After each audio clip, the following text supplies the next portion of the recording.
February 14th, 1988, Brooklyn, New York. It was a quiet Valentine's Day morning.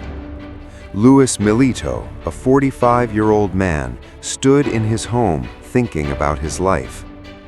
To anyone looking from the outside, he seemed like a normal family man, a husband, a father, someone who had built a life over the years. But inside, things were different. For more than 2 decades, Louis had lived in a world that operated by its own rules. A world where loyalty meant everything, and silence could mean survival. He had done things most people could never imagine. He had taken risks, followed orders, and even spent time in prison without ever speaking a word against anyone. And that silence, that loyalty, had defined who he was. But on this day, something felt different. Before leaving the house, Louis gave his wife Linda a heart-shaped balloon. It was simple, almost ordinary. But then he did something that wasn't ordinary at all. He left behind a written note. Not a romantic message, not a typical Valentine's card. It was more like a statement, an acknowledgement of his life, a quiet reflection of the choices he had made and the price his family had paid because of those choices. It felt like a man putting things in order, like someone who knew something was coming but couldn't say it out loud. To understand how Louis reached this moment, you have to go back many years, back to the streets of Bensonhurst, Brooklyn. That's where everything began. In the early 1960s, Bensonhurst was a tight-knit neighborhood filled with immigrant families, small shops, and strong community ties. But it was also a place where young boys learned quickly how the streets worked. Louis Milito grew up there. He wasn't just another kid. He was sharp, observant, and naturally skilled with his hands. He could open locks, move quietly, and think ahead. These were talents that, in that environment, didn't go unnoticed.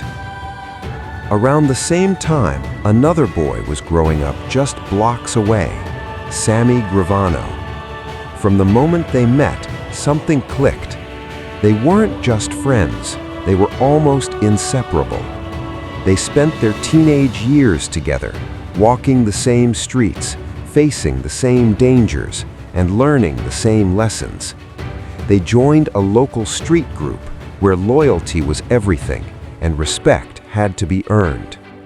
If one of them had a problem, the other showed up. If one needed help, the other didn't ask questions. That kind of bond doesn't come from words, it comes from shared experiences, fights, risks, and moments where trust is tested again and again. And they passed every test. As they grew older, their world grew with them. What started as small-time street activity slowly turned into something bigger, more organized, more serious. People began to notice them. They worked well together. They were careful but not afraid, loyal but capable. Eventually, both men became part of a powerful organization that controlled much of the activity in their area. For Louis and Sammy, it felt like the next step, like everything they had been building toward. Their lives became deeply connected, not just in business, but in family. Louis introduced Sammy to the woman who would later become his wife. He stood beside him at his wedding day as his closest friend. Their families spent time together. Their children knew each other. It wasn't just a partnership anymore. It was brotherhood. Through the late 1960s and into the 1970s, Louis and Sammy worked side by side. They were involved in many operations, car theft, break-ins, and other illegal activities that required planning, skill, and trust. And trust was something they never questioned between each other. If a job needed to be done, they handled it. If something went wrong, they dealt with it together.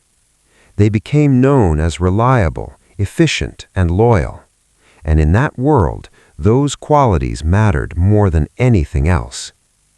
But life in that environment wasn't clean or simple. There were moments that stayed with them, moments they could never undo. One incident stood out above all others. A young boy, only 16 years old, was mistakenly targeted. He looked like someone else, someone they had been sent to find. It was a tragic error. The boy had done nothing wrong. That moment didn't just disappear. But in their world, there was no room to stop and reflect, no space to talk about regret. So they did what many others did. They moved forward. They kept working, and they never spoke about it again. By the early 1980s, Louis Milito had built a strong reputation. He was trusted, reliable, experienced. He co-owned a restaurant called the Golden Gate in Brooklyn, which served as both a business and a meeting place. Behind the scenes, he was also running operations that required precision and careful planning. But despite everything he was involved in, there was another side to him. At home, Louis was different. He was a father who cared deeply about his children, a man who helped neighbors fix problems, someone who could be kind, supportive, and present when it mattered. People who knew him personally often saw that side first. They saw a man who could laugh, help, and protect, not the man who lived in the shadows of a dangerous world. It was like two completely different lives existed in one person. And for years, he managed to balance both. But change was coming, and it would come fast. In December 1985, everything shifted. A major event took place that changed the entire structure of the organization Louis belonged to. Leadership changed suddenly, and with it came new rules, new expectations, and new power dynamics. And at the center of this change was John Gotti, who quickly rose to the top. And standing close beside him was Sammy Gravano. For Louis, this should have been good news.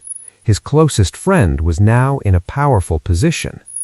But instead of bringing stability, it brought pressure. Because in a world where power shifts quickly, even the strongest relationships can be tested. And Louis didn't fully realize how serious that shift was. Not yet. At first, things seemed normal, but slowly small cracks began to appear. Louis started feeling overlooked. Decisions were being made without him. Positions were given to others. He didn't like it. And more importantly, he didn't stay quiet about it. In that world, speaking too much could be dangerous. But Louis spoke anyway. To friends, to associates, sometimes even behind the backs of people in power. He felt he had earned more respect. After everything he had done, after all those years of loyalty, he believed he deserved better. But what Louis didn't fully understand was this. The rules had changed. And in a new order, complaining, even slightly, could be seen as weakness, or worse, as a problem. Still, he continued. Even after being warned, even after being told to let it go. For the first time in his life, Louis Milito was no longer fully in control of his situation. And he didn't realize how dangerous that had become. Because in a world built on silence, the man who speaks too much becomes the one everyone watches. By the late 1980s, everything around Louis Milito had changed. The structure he once understood, the rules he had followed for years, were no longer the same. At the top now was John Gotti, a leader who valued control, respect, and absolute authority. And standing close to him was Sammy Gravano, the same man Louis had trusted since they were teenagers. But power changes people, and it changes relationships even faster. At first, Lewis tried to adjust. He had survived difficult situations before. He had followed orders, kept his head down, and stayed loyal when it mattered most. But this time felt different. He wasn't just another member anymore. He was someone who had given 20 years of his life. And now he felt overlooked. The real issue started with a promotion. A man named Big Lou Valerio was given a leadership role, one that Lewis believed he deserved. Instead of being recognized, he was placed under someone else's authority. To Lewis, it felt like a personal insult. And instead of keeping that frustration inside, he talked about it. At first, it was just quiet conversations, a few comments here and there, small complaints shared with people he trusted. But over time, those conversations spread. More people heard them. And in a world where information travels fast, that became a problem. Lewis didn't stop, even after being warned, even after Sammy Gravano spoke to him directly and told him to let it go. Lewis believed he was right.